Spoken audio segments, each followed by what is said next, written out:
Baik, Assalamualaikum warahmatullahi wabarakatuh. Bertemu lagi di Sistem Tenaga Elektrik. Pertemuan selanjutnya, kita akan mulai saja pertemuan hari ini terkait evaluasi kontingensi dan aliran daya optimal atau optimal power flow, di mana nanti kita akan memprediksi dampak dari pelepasan saluran dan implementasi terhadap optimasi biaya di dalam operasi sistem tenaga listrik.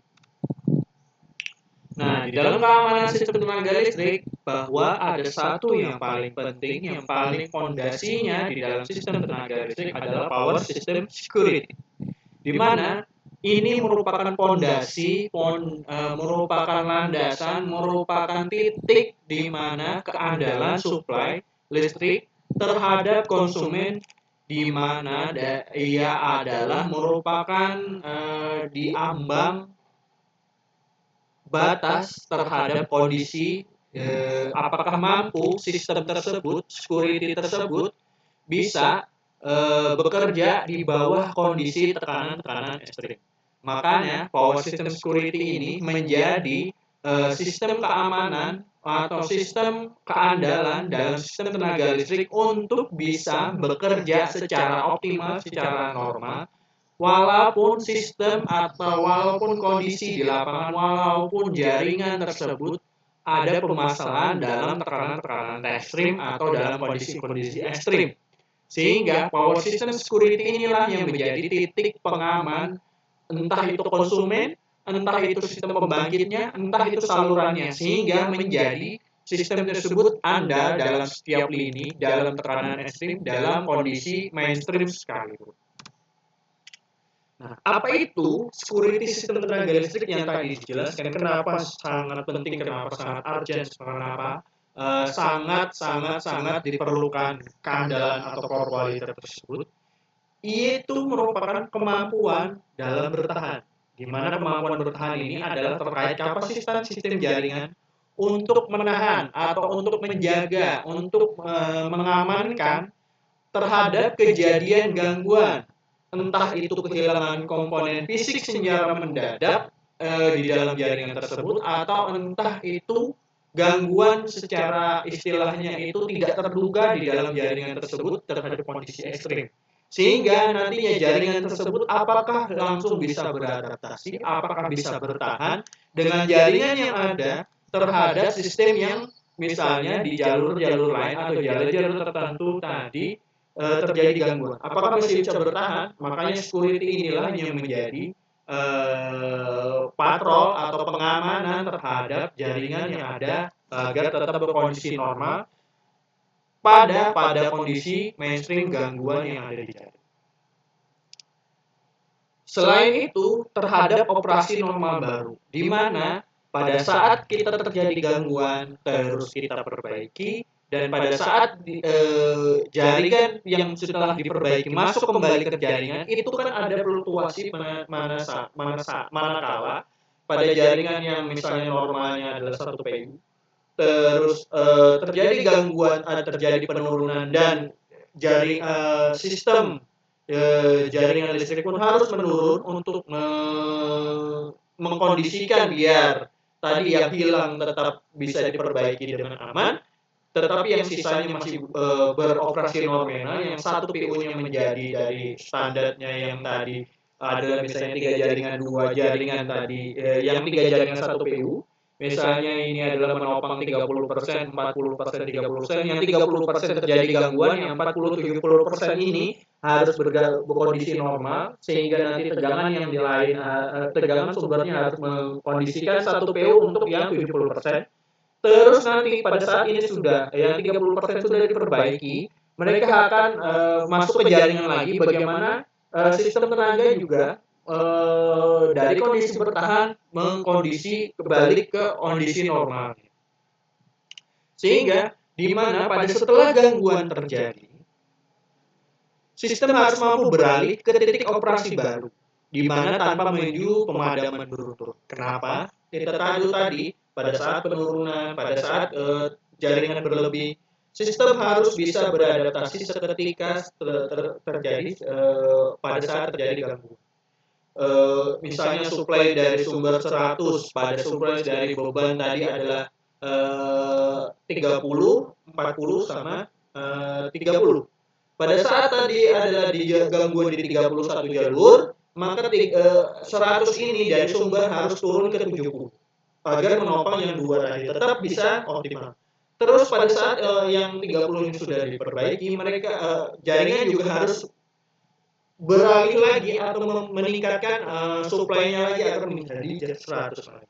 Sehingga ini tadi di jaringan lain aman, di jaringan sumber baru juga akan tidak istilahnya terjadi pemadaman karena tadi ada fluktuasi. Nah, juga security system ini juga untuk menghindari limitasi, di mana tidak boleh ada generator yang melebihi batas daya reaktif. Dan tidak ada saluran transmisi yang melebihi batas termalnya atau overload dari salurannya. Sehingga tadi pada saat tadi jaringan ini beralih dari yang 70 ke 100, kalau kita langsung memaksakan menghindari ada ambang batas dari sistem tersebut. Sehingga jangan langsung dinaikkan tapi bertahap, tapi dengan sistem tadi pemantauan atau security system yang bagus. Sehingga tadi daya reaktif yang disalurkan dari generator sumbernya juga tidak melebihi daya reaktif yang disarankan dalam kondisi normal, dan tidak ada saluran yang misalnya itu panasnya atau termalnya berlebihan, sehingga nantinya kan pada saat di 70 dan di 100 juga kita tahu arusnya akan naik dan turun. Ini juga harus dikondisikan. Juga security system ini juga berfungsi untuk memantau secara real-time. Dia akan mengeksekusi terus-menerus pada di control center atau IMS, atau kalau kalian pernah magang tuh yang di U3B itu menggunakan data SCADA. Jadi data SCADA itu terus mengupdate tiap detik, tiap menit, tiap waktunya agar salah satunya itu fluktuasi frekuensi terus dijaga normal.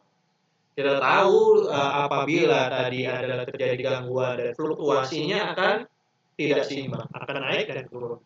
Ini akan juga akan mempengaruhi security sistem tenaga, keandalan dari sistem tenaga tersebut. Sehingga SCADA tadi yang ada di mainboardnya dari PLN itu butuh secara real time untuk mengeksekusi terus-menerus apabila terjadi keadaan atau kondisi-kondisi di luar ambang batas normal terjadi sistem tersebut atau pada saat gangguan. Definisi kontingensi dalam hal ini adalah sistem tenaga listrik pada gangguan tak terduga outage, di mana kontingensi ini adalah peristiwa hilangnya satu atau lebih elemen penting dalam sistem tenaga listrik secara tiba-tiba dan tanpa peringatan. Biasanya elemen ini umumnya berupa saluran transmisi yang pada kondisi tertentu itu tersambar petir atau misalnya tadi tumbang. Biasanya kebanyakan tersambar petir, kalau tumbang biasanya jarang, walaupun ada kondisi tertentu. Itu adalah nanti bisa disebut dengan kontingensi atau hilangnya satu atau elemen lebih saluran transmisi tersebut. Juga di dalam generator yang mengalami trip otomatis akibat kerusakan internal di dalam generator tersebut, sehingga nantinya menjadi gangguan-gangguan tak terduga. Yang ketiga adalah bisa juga dengan transformator, di mana daya tinggi yang mengalami hubung singkat pada trafo, di mana dayanya tinggi, terus terjadinya hubung singkat, entah itu ada short, entah itu adalah gangguan-gangguan yang mengganggu di jaringan transformatornya, sehingga nantinya mengakibatkan kondisi normal tersebut jadi tak terduga adanya gangguan tersebut. Standar industri globalnya itu aturannya adalah N-1 atau kriteria security. Aturan mutlak dari grid terhadap operator. Misalkan Nah, di sini aturan mutlak grid operator, misalkan pada suatu sistem tenaga listrik memiliki biasanya ada komponen yang diatur atau dijaga oleh sistem tenaga listrik. Misalkan dalam N, misalkan N ini 100, jumlah komponen kritis yang perlu dijaga.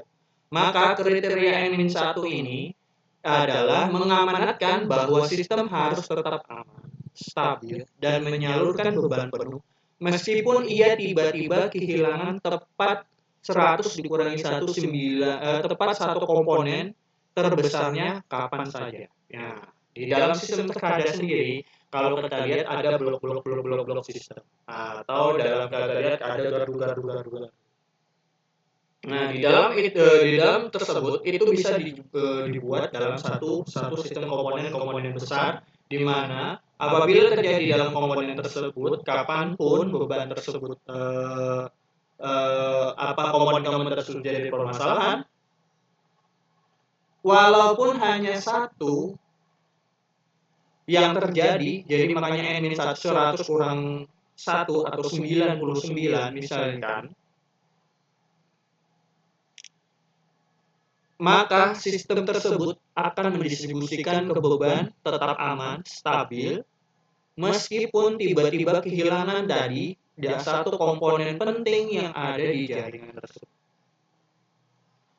Kapan saja, di mana saja, entah waktunya apa, entah masalahnya apa. Misalkan pembangkit asam-asam terjadi shutdown, adanya terjadi gangguan, maka jaringan tersebut karena ini adalah misalnya komponen yang paling penting di dalam tersebut, misalnya komponen yang di seluruh Kalimantan Kalsel Kalteng adalah 100 dikurangi 1 tadi ya di asam-asam, tetap beraman, stabil, menyalurkan beban.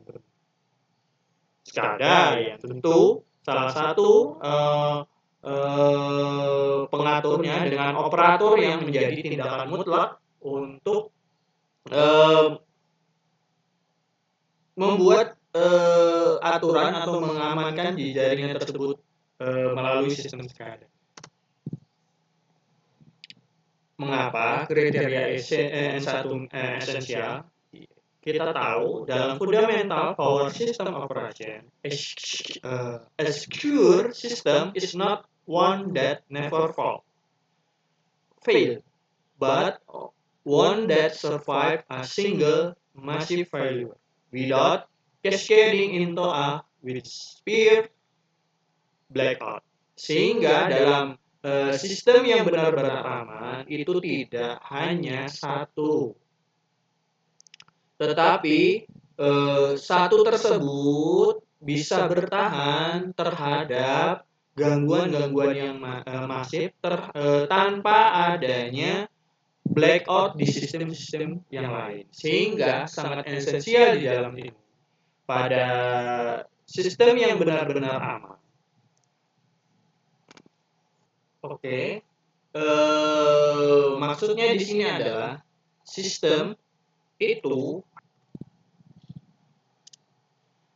Nah, sistem tersebut maksudnya di sini adalah sistem tersebut sistem yang andal atau yang aman, bukan sistem yang tidak pernah terjadi gangguan. Tetapi sistem yang aman itu adalah sistem yang dapat bertahan walaupun ada satu gangguan yang sangat besar atau yang masif, tetapi tetap bisa bekerja tanpa adanya pemadam. Inilah dalam hal operasi power system fundamentalnya, atau intinya itu dalam operasi power system kita tidak keandalan sistem tenaga listrik itu bukan hanya sistem itu handal tanpa terjadi gangguan, tapi sistem handal pada saat terjadi gangguan yang sangat besar, yang sangat masif, walaupun hanya satu gangguan yang sangat besar, sangat paling menamak, tapi tetap bisa bekerja jaringan tersebut, handal jaringan tersebut tanpa adanya gangguan pemadaman di jaringan di konsumen. Ini yang dinyatakan atau yang disebutkan terkait keandalan sistem dalam tenaga listrik. Nah, untuk tahapan analisis kontingensi di dalam sistem-sistem atau komponen yang sangat masif tadi, salah satu komponen yang kritis yang apabila terjadi gangguan, di mana kita harus bisa membaca topologi prosesnya atau membaca struktur di jaringan yang ada sekarang. Terus baru memilih komponen untuk dimatikan di dalam simulasi. Ya, kalau yang ini adalah tahapnya kita mensimulasi atau di dalam SCADA kalau misalnya real. Jadi di dalam sistem grid misalkan tadi ada 3 pembangkit. Ada tiga pembangkit. Terus 3 pembangkit tersebut menyuplai adalah misalnya Kalimantan, Banjarbaru. Terus ada di Cempaka misalkan atau di Ulin misalkan yang jaringan sangat besar di Ulin itu mati, maka suplainya dari 3 ini kan yang biasanya menopang keseluruhan Banjarbaru itu akan surplus. Nah, dalam surplus inilah maka akan memilih komponen atau pembangkit yang dimatikan dari 3 pembangkit untuk mengurangi daya atau suplai ke ulin tadi karena di jaringan ulin terputus atau terjadi gangguan atau komponen tersebut tidak bisa diganggu. Sehingga nantinya dalam pemilihan ini SCADA memilih operator memilih yang paling optimal.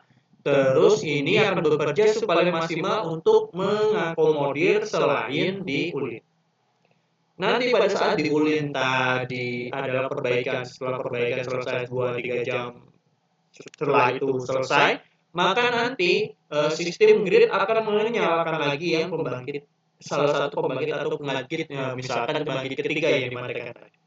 Nah, dari pembangkit ketiga tadi juga harus sistem gridnya dalam kondisi andal, kondisi kualitinya bagus sehingga nanti tidak mempengaruhi grid yang ada jaringan yang di Banjarbaru terhadap penambahan tadi jaringan yang ada di Ulin lagi karena dia masuk pada sistem jaringan. Yang ketiga baru dalam security evaluation di mana menjalankan solver dan mendeteksi pelanggaran batas atau violensi. Jadi kalau kalian dalam skemanya analisis, kita membuat topologi jaringannya, terus memilih komponen untuk dimatikan terus apa dampaknya, terus menjalankan analisis dan memberikan solusi terhadap ambang batas dari sistem tersebut. Apakah kalau disimulasikan bisa? Jadi kita coba matikan pembangkit satu, analisisnya apa? Pembangkit dua, analisisnya apa? Pembangkit tiga, analisisnya apa? Perbandingan dari pembangkit tersebut, inilah yang disebut dengan security evaluation. Yang paling optimal dari security itu nanti yang akan diaplikasi terhadap jaringan yang ada di sistem sekarang. Sehingga kalian butuh critical thinking analisis terhadap tiap permasalahan tersebut, tiap kondisi tersebut. Bukan hanya misalnya dapat instruksi untuk mematikan ini, tapi tidak tahu penyebab alasan dan sebabnya. Tapi kalian juga harus menganalisis kenapa ini, kenapa tidak A, kenapa tidak B, kenapa kok opsi A, kenapa opsi B, dan lain sebagainya. Nah, dampak-dampak jenis pelepasan dari misalkan tadi salah satu komponen terjadi gangguan atau lepas. Line outtake atau saluran putus, di mana total daya yang dibangkitkan sistem tetap sama, namun daya yang tadinya mengalir melalui saluran yang putus akan berdistribusi ulang secara proporsional ke saluran paralel lainnya, di mana sesuai hukum Kirchhoff berpotensi memicu overload pada saluran tetangga. Nah, ini logikanya gini. Pada 3 jalur tadi, ada 30, 40, dan 30. Misalkan dari 3 jalur tadi, kita simulasikan adalah jalur yang 30 nomor 1 itu adalah gangguan, maka di sini kan jadi sisa 40 dan 30. Padahal sumbernya ini 100. 100 ya, oke ya, 100 ya. Jadi nanti pada saat line ini putus, maka kalau sumbernya tidak menyesuaikan dengan tadi kebutuhannya hanya 70, dia mensuplai tetap 100, maka yang didistribusikan di saluran ini akan pindah ke sini. Karena dia terputus, dia butuh pelepasan saluran, maka dia akan menyalur atau mendistribusi atau memberikan kompensasi dari jalur dia ke jalur yang lain, sehingga entah ini yang dapat lebih karena lebih dekat atau ini juga berdampak, itu sama-sama akan berdampak terhadap perbandingan yang sama, sehingga nanti bisa terdapat suplai di sini jadi 55, ini jadi 40, karena 30 yang di sini pindah ke saluran lain. Sehingga kalau ini melebihi tadi 45 sama 55 akan berdampak pada beban-beban yang ada di saluran ini. Makanya di sistem pembangkit pun harus menurun ke 70 agar kondisinya tetap di 30 dan 40. Saluran ini putus tapi tidak memberikan dampak ke yang lain. Atau generator trip pembangkit mati. Misalnya total pasokan daya langsung berkurang mendadak, maka nanti ini akan berbentuk defisit, di mana harus segera ditutup oleh generator slack atau swing bus, atau oleh mekanisme governor dari generator lain yang tersisa merubah pola aliran daya secara masif di seluruh.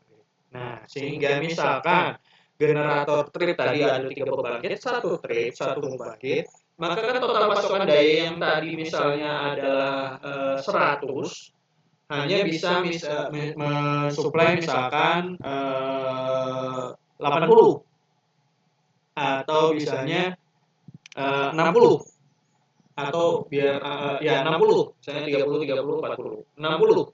Sehingga defisit ini harus ditutupi oleh swing bus.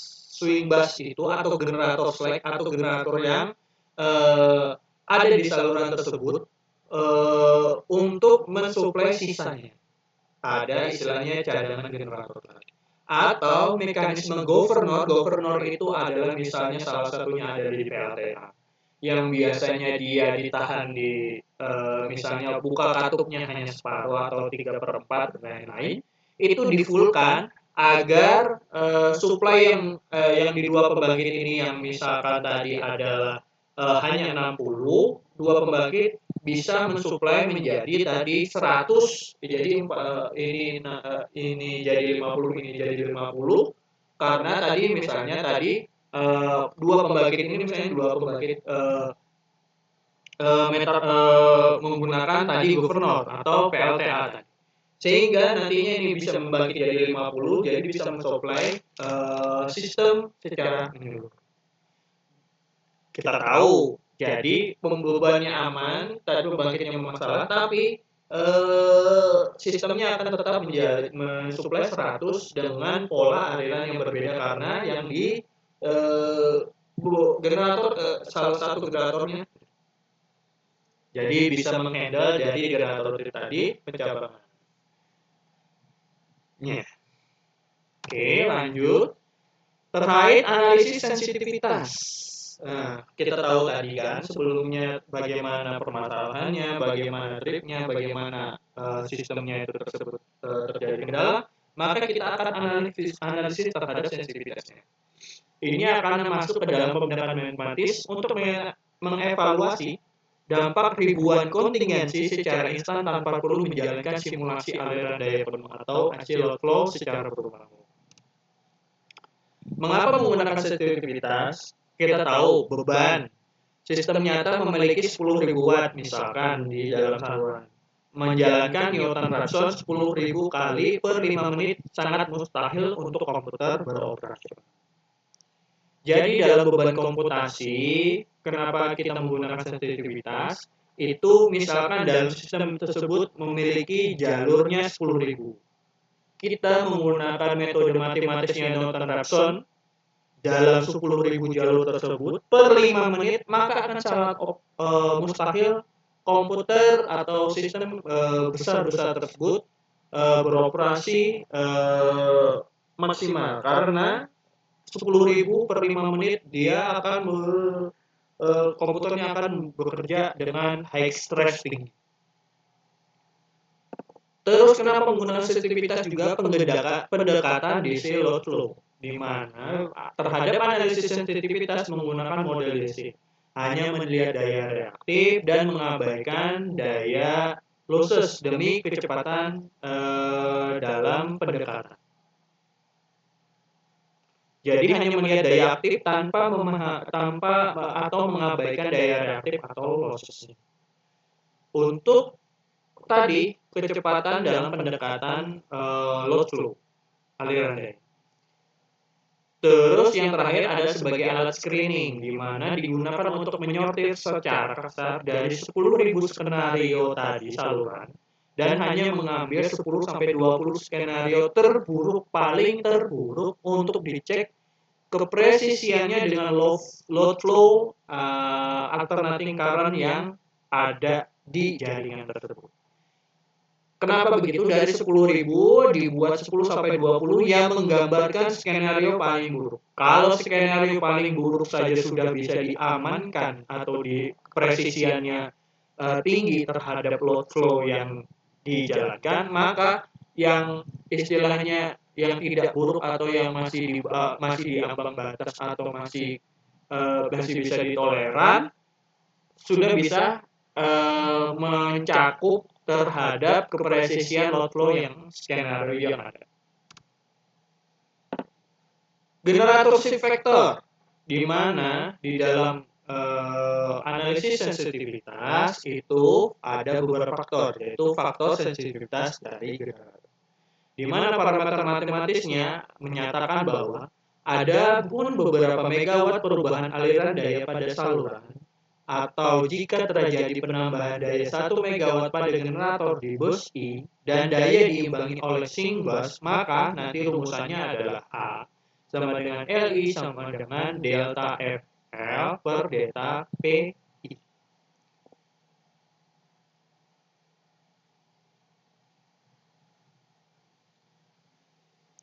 Ini adalah faktor dari sensitivitas dari generator. Aplikasi praktisnya digunakan operator pusat kendali untuk memprediksi seberapa cepat saluran kritis akan overload jika sebuah pembangkit tiba-tiba. Jadi, aplikasinya terhadap sensitivitas generator ini digunakan operator pusat atau operator kendali untuk memprediksi seberapa cepat saluran tersebut akan terjadi overload jika salah satu pembangkit tiba-tiba trip atau loss dari generation pembangkit sistemnya, dari jaringan saluran. Juga analisis presisinya atau prediksinya atau analisis tadi sensitivitasnya adalah line outtake distribution factor atau LOD, di mana evaluasi pelepasan transmisinya jika saluran K terputus, dayanya harus pindah ke rute lain. Maka LODF akan mengukur berapa persen dari daya asli saluran K yang akan melimpah dan membebani saluran yang masih hidup. Maka ini DLK sama dengan delta FI per F0K, di mana FL baru sama dengan FL lama ditambahi DLK dikali dengan FK lama.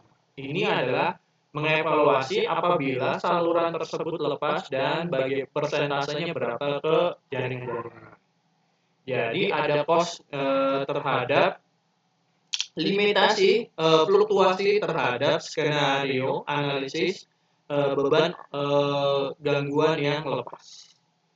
Ini low, medium, high. Terus misalkan terhadap line outtake dan post terhadap line outtake, ini adalah cost optimization apabila langsung diselesaikan, sehingga cost-nya juga tidak terlalu mahal atau istilahnya sumbernya tidak mengalami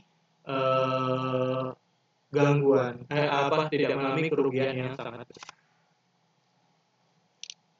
Nah, selain sensitivitas tersebut juga ada perbandingan terhadap alat sensitivitas. Kedua faktor ini dihitung menggunakan matris reaktasi atau matris S dari sistem tenaga. Sifatnya konstan selama topologi sistem tidak berubah. Fitur analisisnya itu adalah adanya penyebab gangguan, faktor pengganti, dan sifat perhitungan.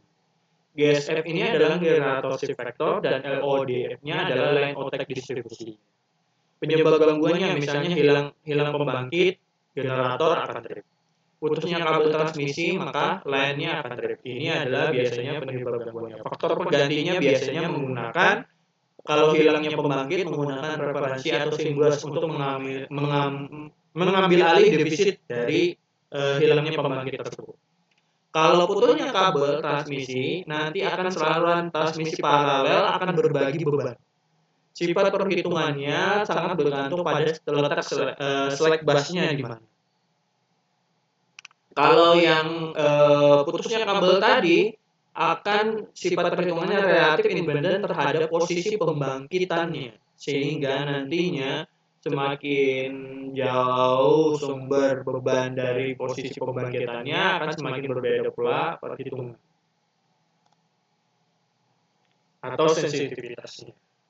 Nah, dalam fast contingency screening, dalam skenario 99% skenario diabaikan, itu terhadap efisiensi sensitivitas. Dengan adanya GSF dan LODF, dari 10.000 tadi saluran kemungkinan atau skenario kemungkinan pemundusan komponen yang ada di sistem tersebut, maka sistem INS dapat langsung mengetahui bahwa ada 9.900 kasus tidak akan menyebabkan overload satupun komponen. Operator hanya fokus memitigasi 100 skenario terburuk saja, atau yang paling buruk terjadi di saluran tersebut. Misalkan tadi dari 10.000 itu hanya 100 yang memiliki dampak skenario terburuk. Kalau 91.900-nya itu kenapa diabaikan? Karena tidak menyebabkan overload pada satupun komponen. Atau kasusnya itu adalah dari 9.900 tadi, skenarionya ada dampaknya tapi tidak menyebabkan kondisi paling urgent atau paling buruk di dalam jaringan saluran tersebut. Yang paling buruk adalah sisa 100 skenario tadi. Oke, dari hal itu tadi, dari skenario, analisis sensitivitas, terus klasifikasi dari gangguan tersebut, kita masuk ke aliran daya optimal atau optimal power flow, di mana penggabungan dari ekonomi dengan fisika kelistrikan. Oke, lanjut. Di bawah power flow standar atau PFS dengan OPS, optimal power flow, yang standar sama optimal, power flow biasanya jika generator A di set 100 MW dan B 50 MW, berapa ketegangannya? Ini masalah simulasi murni atau output pasti. Sedangkan pada optimal power flow, berapakah megawatt yang harus dibangkitkan oleh A dan B agar total biaya bahan bakar paling murah, tapi tegangan dan aliran salurannya tetap dalam batas aman. Ini yang disebut dengan optimal power flow. Sehingga dari power flow biasa tadi adalah jika generator A kita setting 100 dan B 50, berapa ketegangannya? Masalahnya ini adalah simulasi murni dan hasil outputnya pasti. Tapi kalau optimal power flow, berapakah megawatt yang harus dibangkitkan dari beban yang ada oleh A dan B generator agar total biaya konsumsi bahan bakar yang paling murah dari pembangkitan tersebut, tetapi tegangan dan aliran salurannya tetap dalam batas aman di jaringan tersebut. Ini bedanya power flow standar dan optimal power.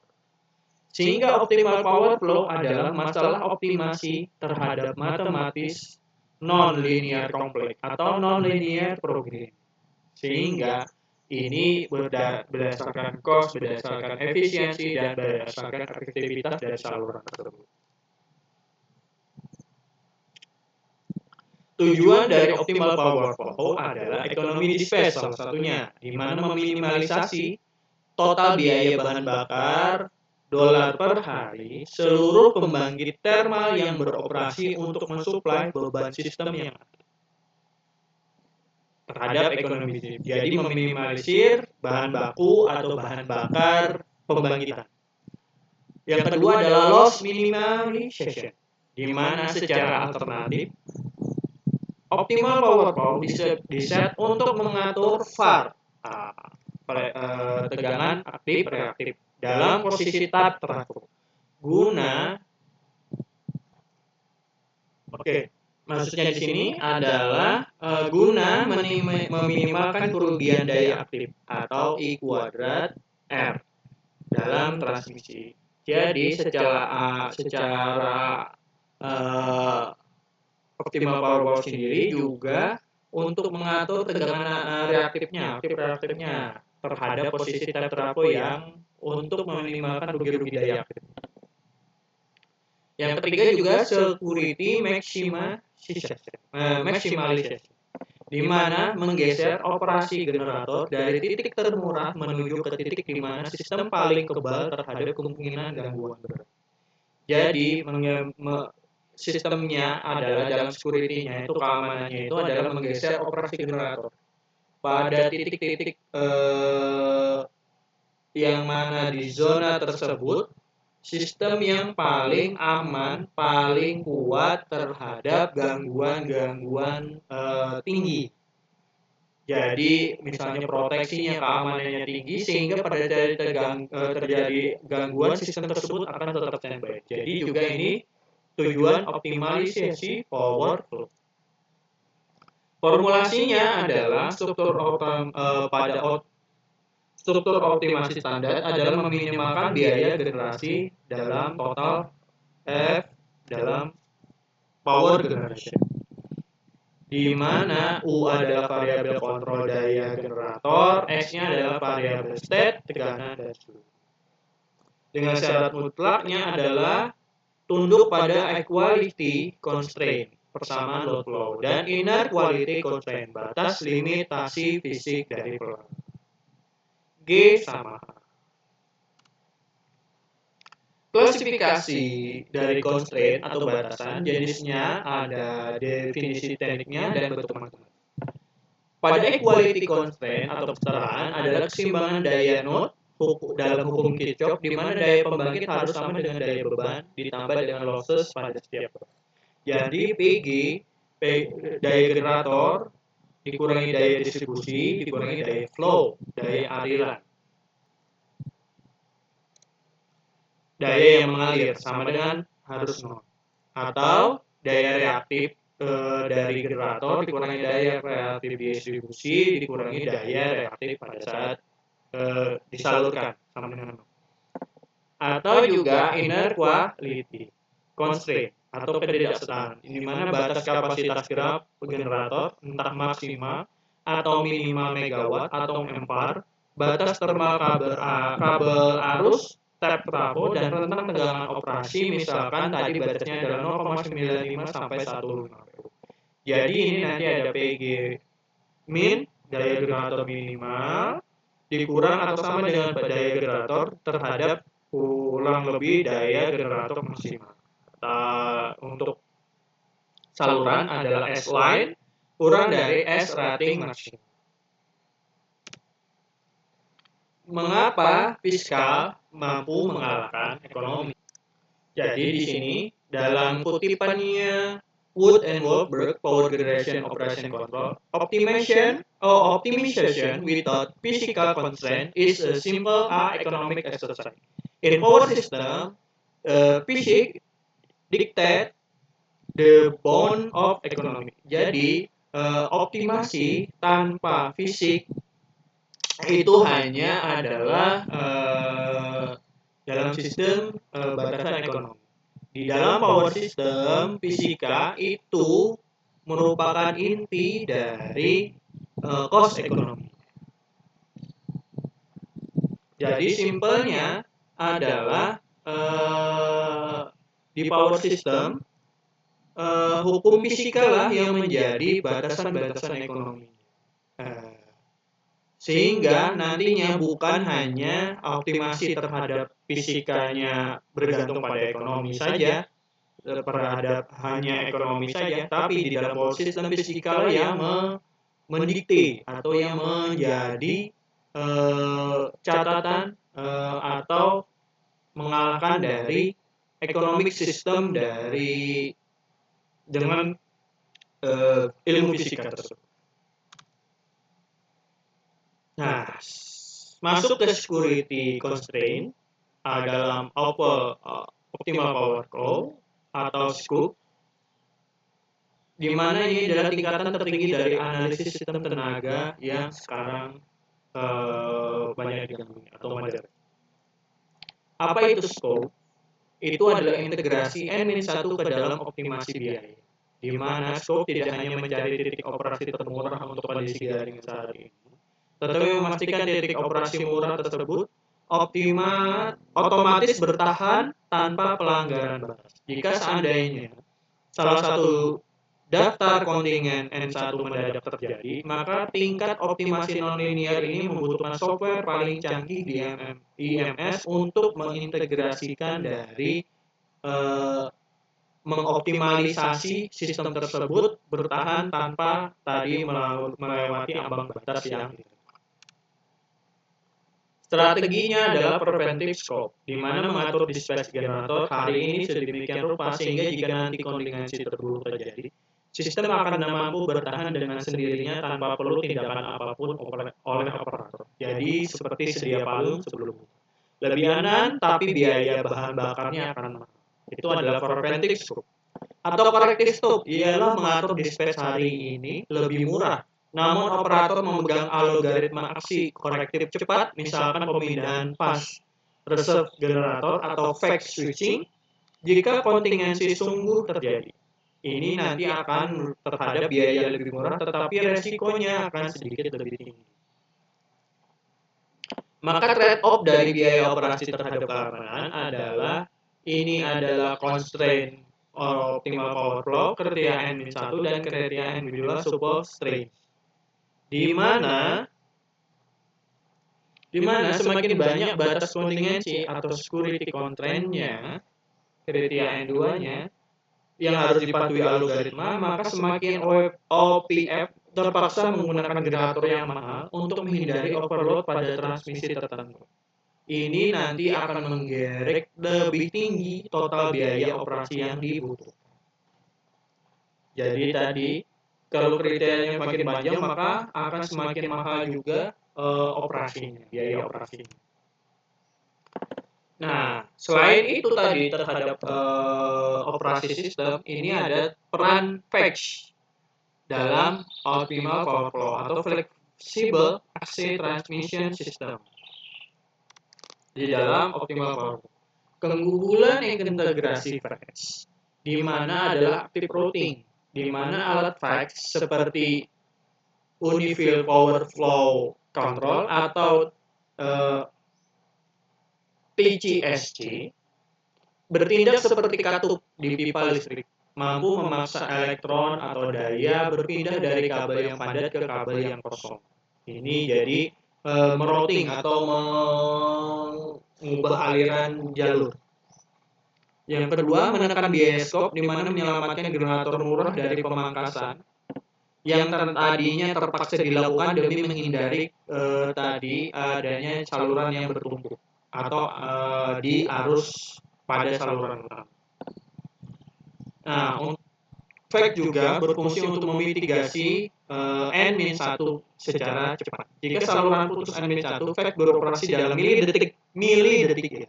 Mereka aliran daya untuk mencegah overload berturut-turut pada grid yang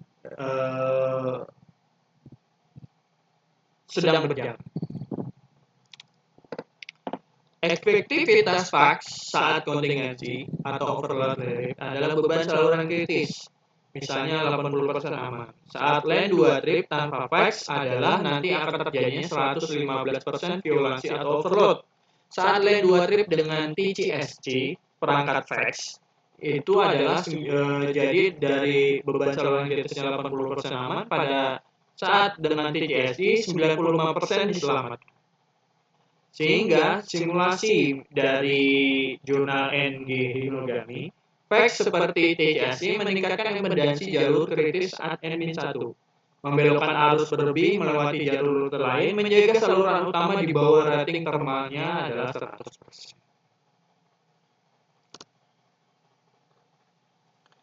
Implementasi di modul IMS pada state estimator atau SE memfilter data sensor lapangan untuk mendapatkan base case-nya yang ya yang bebas error. Jadi di sini kontingensi analisis CA-nya berjalan otomatis setiap 5 menit menggunakan LODF atau GSF mendeteksi potensi gangguan di masa depan. Scope engine-nya membaca hasil CA lalu mengirimkan perintah penyesuaian megawatt ke pembangkit agar sistem kembali ke kondisi N-1 secure. Jadi di sini sistem SCADA-nya yang mengatur dengan melihat tadi total kilowatt dari jaringan sistem tersebut. Ini tiap pembangkitnya yang ada di sistem tersebut, ini salurannya, dan ini tegangan yang ada di saluran tersebut. Sehingga tadi kalau ada tadi, dia menggunakan estimator untuk memfilter data sensor lapangan terhadap permasalahan di gangguan di lapangan, terus menganalisis terhadap setiap 5 menit menggunakan LODF atau GSM mendeteksi potensi gangguan yang ada di jaringan. Dari bacaan CA tadi mengirimkan perintah untuk ke tiap pembangkit untuk menyesuaikan tegangan dan arusnya, sehingga frekuensinya juga akan menjadi nol. Evolusi teknik otomasi sistem tenaga dari era prakomputer biasanya itu menggunakan ekonomi dispense klasik tanpa mempedulikan limit saluran arus dan tegangan, sering memicu kemacetan atau istilahnya pemadatan jaluran di salah satu jalur. 960 sampai 980 lahirnya optimal power flow, optimasi biaya yang telah memenuhi persamaan load flow dan batas thermal komponen dalam statis.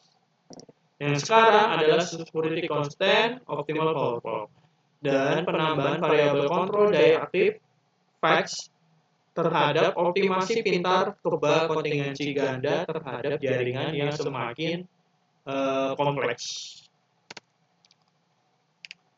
Oke, itu tadi terhadap sistem-sistem yang ada, materi yang ada di sistem tenaga listrik pertemuan sekarang. Simpulannya, dalam keamanan sistem tenaga listrik adalah dalam power system security itu merupakan fondasi dari sistem keamanan. Sistem tenaga listrik harus mampu bertahan terhadap gangguan mendadak, entah itu kehilangan komponen, pembangkit, dan lain-lain, dan beralih kondisi operasi baru tanpa menyebabkan pemadaman beruntun di konsumen. Keamanan dipantau secara real time di pusat kendali atau IMS tadi menggunakan data SCADA. Makanya data SCADA sangat penting untuk menjamankan sistem jaringan dalam kondisi optimal. Yang kedua, konsep kontingensi dan kriteria M1. Kontingensi adalah peristiwa hilangnya satu atau lebih elemen sistem saluran transmisi, entah generator, atau transformator secara tiba-tiba. Sehingga nantinya kriteria M1 adalah standar industri global yang mewajibkan sistem tetap aman dan stabil meskipun kehilangan salah satu komponen terbesar kapan saja dan di mana saja. Makanya sistem SCADA akan mengatur keamanan atau mengkondisikan keamanan. Yang ketiga adalah analisis sensitivitas untuk screening kontingensi cepat, karena sistem nyata memiliki ribuan saluran, menjalankan aliran daya AC penuh untuk setiap kontingensi tidak mungkin. Makanya digunakan pengenalan DC load flow dan faktor sensitivitas. Menggunakan GSF, generator shifting factor, mengukur perubahan aliran daya pada saluran jika daya generator berubah. LODF, line outtake distribution factor, mengukur persentase daya dari saluran yang putus akibat akan melimpah ke atau berpindah ke saluran lain. Hal ini memungkinkan pasti kontingensi screening dari 10.000 skenario, 99% langsung diabaikan. Operator hanya fokus pada 1% skenario terburuk. Karena sudah mengakomodir dari 99% tersebut. Maksudnya seperti itu. Yang keempat, optimal power flow berbanding dengan security constraint, optimal power flow. Optimal power flow mencari titik operasi dengan biaya bahan bakar minimum, namun tetap mematuhi persamaan aliran daya dan batas fisik, batas generator, kapasitas, dan saluran. Dengan sedangkan scope, security constraint optimal power flow adalah tingkatan tertinggi, memastikan titik operasi yang murah juga aman terhadap kontingensi N-1 kegagalan dalam satu komponen. Preventive scope-nya adalah mengatur dispatch agar sistem bertahan tanpa tindakan setelah gangguan. Ini nanti adalah terkait biayanya akan lebih mahal. Dan corrective scope dispatch lebih murah, namun ada aksi korektif cepat jika kontingensi terjadi. Ini nanti adalah biayanya murah tapi harus responsif cepat apabila ada terjadi perubahan. Nah, yang 5, peran fax dalam meningkatkan keamanan dan efisiensi. Perangkat fax seperti UPFC, TCSC, ada dan lain sebagainya, bertindak sebagai katup aliran daya, mampu memindahkan daya dari saluran padat ke saluran kosong. Membantu menekan biaya skop dengan mengurangi pemangkasan generator murah dan memitigasi overload pasca kontingensi dalam mili. Yang ke-6, kesimpulannya implementasi di modul EMS, Energy Management System, di mana state estimator menyaring data SCADA menjadi base case bebas error. Kontingensi nantinya berjalan otomatis setiap 5 menit menggunakan metode LODF dan IXF. Scope engineering membaca hasil analisis dan mengirim perintah ke generator AGHC untuk menjaga kondisi N-1 tetap dalam kondisi aman di jaringan. Evolusi teknik optimasi dari ekonomi dispatch klasik, abaikan batasan saluran, OPF menghitung batasan statis, scope aman terhadap kontingensi, integrasi fax untuk kontrol aliran daya aktifnya.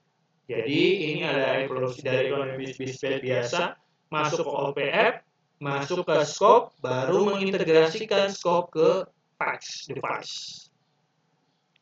Nah, kesimpulan akhirnya, sistem tenaga modern tidak cukup hanya murah secara ekonomi, tetapi harus aman terhadap gangguan N-1, kombinasi antara fast contingency screen, GSF atau LODF, security constraint, OPF, dan teknologi fax memungkinkan pengoperasian yang andal, efisien, dan tangguh terhadap kejadian tak terduga. Oke, sampai di sini saja kesimpulannya. Kalau ada yang ditanyakan, kalian bisa tanyakan. Ini tugas lanjutan ini kalian bisa buat latihan saja. Ini referensi materinya. Ada Wood, Inogami, PH Kundur, sama Gringer. Oke, itu saja untuk materi hari ini. Semoga kalian bisa memanfaatkan waktu untuk memahami apa yang Bapak sampaikan dan kalian bisa mengambil intisari dari pemahaman materi ini dan bisa mencoba, menguji coba dan mengkonsultasikan apabila ada kendala permasalahan terhadap sistem tenaga listrik materi-materi yang telah di. Baik, mohon maaf kalau salah kata salah perbuatan. Terima kasih banyak. Assalamualaikum warahmatullahi wabarakatuh.